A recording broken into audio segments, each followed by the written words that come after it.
Welcome to another episode of the Vestibule Podcast. I'm your host, Jason Vest, founder and publisher of the Substack newsletter The Vestibule. This episode is titled Doctor Who Views and Reviews, and bears the subtitle Notes on the Vestibule's Upcoming Trip into TARDIS Territory.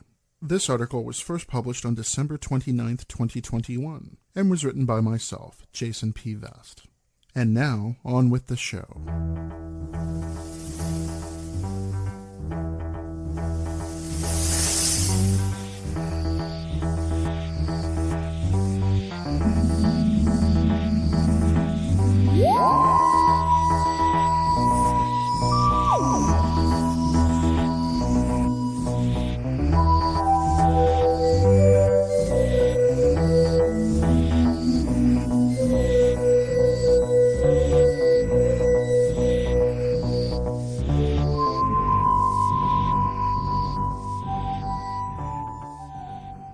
Section 1. A Little Who History. Now that the Vestibule is up and running, here's a not-so-brief explanation about this publication's first ongoing project, chronicling my love of Doctor Who. Although I've followed this series ever since my callow youth during the 1970s and 1980s, eagerly watching out-of-order episodes of classic Doctor Who, which first ran on the British Broadcasting Corporation, or BBC, from 1963 to 1989, on public broadcasting service or PBS stations at odd hours of the day and night, mostly late night, my fascination with the extensive and ever-growing Who franchise began during that era that Whovians, yes, I'm a card-carrying member, call the Wilderness Years. That fallow period between the original series' 1989 cancellation and New Who's 2005 revival. The Wilderness Years is a misnomer in that Doctor Who never truly went away, but as a term, it acknowledges that the program best exists on television, and that its most committed admirers kept the Who fires burning by writing articles, reviews, and fiction for endless fanzines. Remember them? Even as these aficionados' imprecations that the BBC returned the show to our screens resulted in producer Philip Siegel spearheading the production of a 1996 television movie, titled simply Doctor Who, that the BBC co-financed with the Fox Broadcasting Company, Rupert Murdoch's then decade-old Fourth American Television Network, as a possible backdoor pilot for a new weekly series. Despite introducing Paul McGann's terrific Eighth Doctor to the franchise, after bringing back Sylvester McCoy's wonderful Seventh Doctor to hand the TARDIS keys to McGann, this telefilm didn't achieve high enough ratings for Fox to greenlight a new season of Doctor Who, although it achieved respectable ratings when broadcast on the BBC. Yet 5 years before this movie premiered on Fox on May 14, 1996, Virgin Books, now an imprint of Random House but then a division of Richard Branson's media empire, had launched the new Doctor Who Adventures, a series of original Doctor Who novels, some of which were authored by classic Who writers, including Terrance Dicks, and others by newcomers including Paul Cornell, Russell T. Davies, and Stephen Moffat, who would become crucial contributors to New Who's 2005 televisual regeneration. Big Finish Productions then got into the Who action by inaugurating in 1998 a series of Doctor Who audio dramas that adapted some of these New Adventures novels. 1 year later, Big Finish succeeded in obtaining a license from the BBC to begin creating brand new Who stories starring actors from the classic television series, who began enthusiastically recreating their characters for this different medium.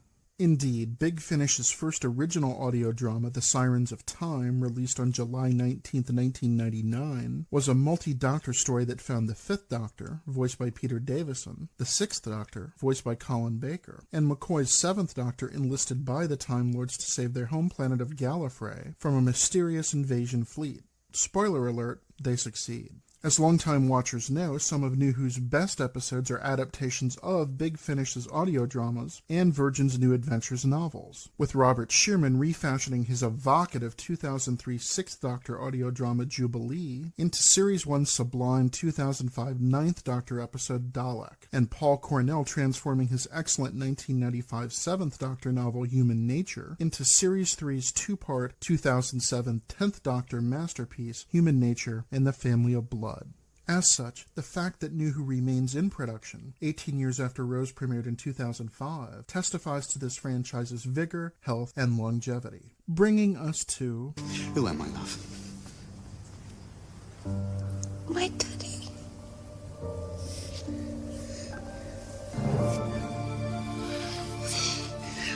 told you those bedtime stories.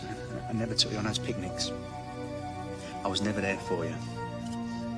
You would have been. But I can do this for you. I can be a proper dad to you now. It's not fair.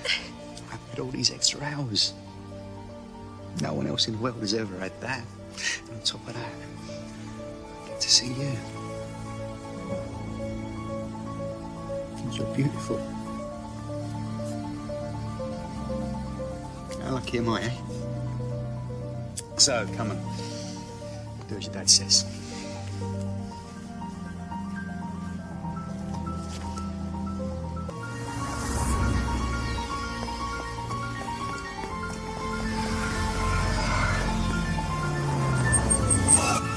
Goodbye, love.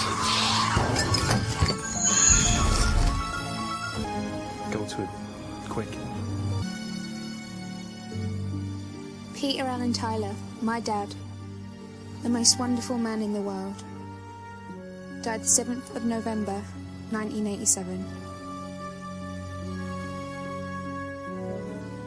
Section 2. My Life in Print. Or, hey Vest, are you ever going to write those Doctor Who television reviews? I asked myself this question so many times during the past decade that, as 2021 concludes, I'm astonished it took so long to answer. The smart, fun, and enjoyable television reviews that Nancy Franklin published in The New Yorker a decade and more ago inspired me to follow in her footsteps, even if life kept getting in the way, or more accurately, even if I told myself that life got in the way as a convenient excuse for my own lassitude in not essaying Doctor Who reviews. It's not as if my writing life was dormant, far from it, but, happily, events began conspiring to push me toward the point where I now find myself, officially launching the Vestibule's project of reviewing Doctor Who. But first, a shortish recap. In 2011, the website Fantasy Matters began publishing a series of Doctor Who articles titled The Keys to the TARDIS. Fantasy Matters editor-in-chief, the marvelous Dr. Jennifer Miller, then working at Valparaiso University, asked me to contribute a brief note about any episode that I considered crucial to New Who's success. Without a moment's thought, I chose Paul Cornell's magnificent Series 1 episode Father's Day, dutifully wrote and revised the piece, and was happy to see this long article posted to Fantasy Matters on December 2nd, 2011.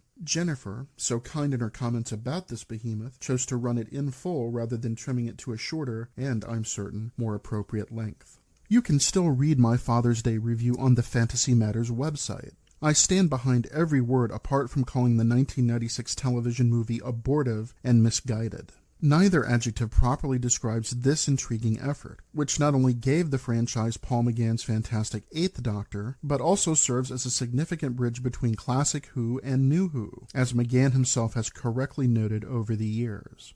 The trials and tribulations of life as a literature professor at a struggling public university, the University of Guam to be exact, which has been a fun place to work, interfered with my intentions to continue reviewing Doctor Who, Star Trek, and other science fiction and fantasy novels, films, and television series for Fantasy Matters. Authoring 4 scholarly monographs alongside academic articles and book reviews will do that to a person. Even so, I remain indebted to Fantasy Matters and to Jennifer Miller for launching my career as a television reviewer, even if it has been an accidental avocation. During this time, I was also a regular contributor to Belles Lettres, a literary review that, in fact, didn't confine itself to literature, even the capital L variety that college undergraduates across the land regard as intellectual anesthesia, but instead blossomed into a publication devoted to fine writing about books, films, television programs, comics, songs, and just about anything else in the cultural firmament. Belles Lettres was founded by my dissertation advisor, the redoubtable Dr. Gerald Early, and published by my alma mater, Washington University in St. Louis, specifically WashU's Center for the Humanities, which had begun its institutional life as the International Writers Center, founded by one of WashU's and the nation's greatest critics, novelists, and polymaths, the late William H. Gass. Gerald was then, as he is now, a gracious but tough editor who kept inviting me back to write articles about many different topics. Among them, Mark Cadavaz's 2005 book Living Dangerously, The Adventures of Marion C. Cooper, creator of King Kong, in tandem with Peter Jackson's 2005 cinematic remake of Cooper's famous 1933 movie. Dorothy and Thomas Hubler's fascinating 2006 book, The Monsters, Mary Shelley and the Curse of Frankenstein, and Richard Wolff's jaunty but problematic 2009 autopsy of Barack Obama's groundbreaking 2008 campaign for the American presidency, Renegade, The Making of a President. Still, I wasn't reviewing Doctor Who despite faithfully watching it and despite toying with the notion of starting my own website or blog to do just that. Yes, friends, I kept delaying this project, always telling myself, don't fret, you'll get to it someday. That day never came, but in late 2012, Dr. Early stepped down from his dual role as director of WashU's Center for the Humanities and as editor of Belles Lettres to start a brand new publication titled The Common Reader, a journal of the essay, which launched its first issue in 2013. Gerald invited me, as he did so many other Belles Lettres contributors, to write pieces for The Common Reader, and once I found the time, I happily obliged. The Common Reader, in my nakedly biased opinion, is one of the best cultural reviews out there, on par with Book Forum, the Literary Review, the London Review of Books, the New York Review of Books, and the Times Literary Supplement as a place to read thoughtful, stimulating, and hard-hitting essays about books, movies, television, politics, history, religion, and everything in between. This quality results from Gerald's watchful editorial eye, of course, but The Common Reader's success is equally due to the indefatigable efforts of its managing editor, the impressive Ben Fulton, who is simply one of the best editors in the business and, to boot, one of the nicest people working in today's publishing industry, which, as anyone who's been around this particular block knows, isn't always the case. So, imagine my delight when Gerald and Ben accepted my proposal to review all 11 episodes of Doctor Who's Series 11, which just happened to coincide with a momentous development in Who history, Jodie Whittaker's casting as the 13th Doctor, the first woman to play the role. Oh, happy day, bringing us to... What is that call sign? Why is it bothering me so much? Species recall. Universal pattern. That's it. Thank you. No, what? Wait. You're on species recall right now? The Lupari are species bonded to humanity. And for every human, there's a paired guardian Lupa. The bond is our genetic obligation and our honour. Only ever to come into effect in the ultimate crisis. 7 billion ships. 7 billion humans. Man's best friend. Not if you don't power up my ship. But what is it you're saving them from? You don't know. I've been busy. The flux. What's the flux? A hurricane. Ripping through the structure of this universe. Disrupting every particle. The falling of the structure of the universe. A cataclysm of unknown proportions or patterns. We don't know for sure. And when is this flux due to happen? It's already begun. Section 3. The Vestibule Reviews Doctor Who, or Finally. This excursion into my circuitous history as a television reviewer, beginning as a volunteer contributor to Fantasy Matters and graduating to paid writer for The Common Reader, has taken the long way around to reach this moment when the Vestibule will take up where The Common Reader leaves off. According to Ben Fulton, my Series 11 Doctor Who reviews were successful, and I'm always pleased to receive every other week or so email messages from people who locate, read, and enjoy them. Some people agree, some disagree, but I'm always grateful for their smart comments and for their willingness to reach out to me. Even so, The Common Reader has decided to pause publishing Doctor Who reviews, which makes now the perfect time for the Vestibule to pick up and run with this particular ball. Yet, in a non-linear fashion that's curiously appropriate for television's longest-running time travel series, my Doctor Who reviews will follow an out-of-sequence schedule. First, as previously mentioned, my Series 11 reviews are available on the Common Reader's website. Please seek them out there. While it might seem natural for the Vestibule to begin its Who reviews with Series 12, I shall instead start with Series 13, the 6-part serial subtitled Flux. Having recently concluded on December 5th, 2021, at the time this article was first published, Flux remained fresher in everyone's minds than did Series 12.